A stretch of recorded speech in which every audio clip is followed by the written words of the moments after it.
نور الدین ابو القاسم محمود ابن عماد الدین زنگی اسلامی تاریخ کی وہ غیر معمولی شخصیت ہے جن کی حکمرانی اور خدمات نے نہ صرف اپنے عہد کے بحرانی حالات کا رخ موڑ دیا بلکہ آنے والی کئی صدیوں تک مسلم دنیا کے لیے ایک لازوال مثال قائم کی۔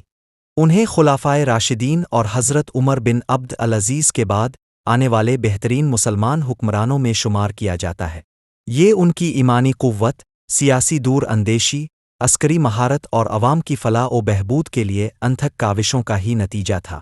نور الدین کے عہد میں 12 صدی عیسوی عالم اسلام شدید داخلی انتشار اور بیرونی یلغار کا شکار تھا۔ 1099 میں صلیبیوں نے بیت المقدس پر قبضہ کر لیا تھا اور شام کے ساحلی علاقوں میں یروشلم، انطاکیہ، ایڈیسا اور طرابلس جیسی طاقتور صلیبی ریاستیں قائم کر لی تھیں جو مسلمانوں کے دل میں پیوست کانٹے کی طرح تھیں۔ یہ ریاستیں مستقل طور پر مسلم علاقوں کے لیے خطرہ بنی ہوئی تھیں۔ عباسی خلافت بغداد میں اگرچہ علامتی طور پر موجود تھی مگر اس کی عملی طاقت کمزور ہو چکی تھی۔ مختلف علاقوں میں مقامی امراء اور سلجوقی اتابک اپنی خود مختار ریاستیں چلا رہے تھے اور باہمی چپقلشوں میں مصروف تھے۔ مصر میں فاطمی خلافت بھی زوال پذیر تھی اور صلیبیوں کی لالچی نظریں اس کی دولت پر جمی ہوئی تھیں۔ اس داخلی بکھراؤ اور باہمی تصادم کی وجہ سے جہاد کا جذبہ مدھم پڑ چکا تھا اور مسلمان اپنی زمینیں صلیبیوں کے ہاتھوں کھو رہے تھے۔ ایسے میں نور الدین کے والد عماد الدین زنگی نے موصل اور حلب کے علاقوں میں زنگی سلطنت کی بنیاد رکھی اور صلیبیوں کے خلاف ابتدائی کامیابیاں حاصل کیں، جن میں 1144 میں ایڈیسا الرہا کی فتح سب سے نمایاں تھی۔ یہ فتح مسلمانوں کے لیے امید کی پہلی کرن تھی۔ نور الدین نے اپنے والد سے عسکری بصیرت، نظم و ضبط اور جہاد کا پختہ جذبہ ورثے میں پایا۔ 1146 میں عماد الدین زنگی کی شہادت کے بعد نور الدین نے حلب کی حکمرانی سنبھالی جبکہ ان کے بڑے بھائی سیف الدین غازی نے موصل پر حکومت کی۔ یہ ایک انتہائی نازک مرحلہ تھا کیونکہ صلیبی اس صورتحال کا فائدہ اٹھا کر دوبارہ اپنی طاقت مضبوط کرنے کی کوشش میں تھے۔ نور الدین نے فوری طور پر اپنی عسکری اور انتظامی صلاحیتوں کا مظاہرہ کیا۔ انہوں نے ایڈیسا پر عیسائیوں کے دوبارہ قبضے کی کوشش کو 1146 میں بہادری سے ناکام بنایا۔ اس فتح نے انہیں مسلم دنیا میں ایک طاقتور اور باصلاحیت رہنما کے طور پر تسلیم کروایا۔ 1147 میں یورپ سے ایک عظیم الشان صلیبی فوج، جس کی قیادت فرانس کے بادشاہ لوئس ہفتم اور جرمنی کے شہنشاہ کونراڈ سوم کر رہے تھے، مسلمانوں کے خلاف آئی۔ نور الدین نے اس کا مقابلہ کرنے کے لیے غیر معمولی حکمت عملی اور سیاسی بصیرت کا مظاہرہ کیا۔ صلیبیوں کا بنیادی ہدف دمشق تھا جو اس وقت بوری خاندان کے زیر نگیں تھا۔ نور الدین نے دمشق کے حکمرانوں کے ساتھ، جن سے ان کے تعلقات ہمیشہ بہترین نہیں رہے تھے، عارضی اتحاد قائم کیا اور صلیبیوں کو سخت مزاحمت کا سامنا کرنا پڑا۔ انہوں نے جنگی چالوں اور دمشقی حکمرانوں کی مدد سے صلیبیوں کو اتنا تنگ کیا کہ انہیں ذلت آمیز شکست کے ساتھ دمشق کا محاصرہ اٹھانے پر مجبور ہونا پڑا۔ یہ مسلم اتحاد کی پہلی بڑی کامیابی تھی جس نے یورپ کو بھی حیران کر دیا۔ دوسری صلیبی جنگ میں دمشق کے بوری حکمرانوں کی کمزوری اور صلیبیوں سے ان کے بڑھتے تعلقات واضح ہو چکے تھے۔ نور الدین نے محسوس کیا کہ جب تک دمشق، جو صلیبی ریاستوں کے قریب ترین مسلم مرکز تھا، ان کے مکمل کنٹرول میں نہیں آتا، صلیبیوں کے خلاف ایک مؤثر متحدہ محاذ قائم نہیں ہو سکتا۔ کئی سال کی کوششوں اور سفارتی داؤ پیچ کے بعد 1154 میں نور الدین نے بغیر کسی خونریزی کے دمشق پر قبضہ کر لیا۔ دمشق کے عوام نے انہیں خوش آمدید کہا کیونکہ وہ بوری حکمرانوں کی کمزوری اور صلیبیوں سے ان کے تعلقات سے نالاں تھے۔ یہ نور الدین کی سب سے اہم اسٹریٹجک کامیابی تھی کیونکہ اس نے شام کے ایک وسیع عریض علاقے کو ایک جھنڈے تلے اکٹھا کر دیا اور صلیبیوں کے مقابل ایک مضبوط اسلامی محاذ قائم ہو گیا۔ دمشق کو انہوں نے اپنا دارالحکومت بنایا اور وہاں سے بیت المقدس کی آزادی کی تیاریوں کا آغاز کیا۔ دمشق پر قبضہ کرنے کے بعد نور الدین نے اپنی توجہ شمالی شام میں صلیبی ریاستوں، خاص طور پر انطاکیہ اور طرابلس پر مرکوز کی۔ ان کا مقصد صلیبیوں کو مستقل طور پر کمزور کرنا تھا۔ انہوں نے ان ریاستوں کے دفاعی نظام کو کمزور کرنے کے لیے پے در پہ حملے کیے اور ان کے قلعوں کو فتح کیا۔ جنگ حارم 1164 ان کی ایک فیصلہ کن فتح تھی جہاں انہوں نے صلیبیوں کی ایک بڑی فوج کو تباہ کر دیا۔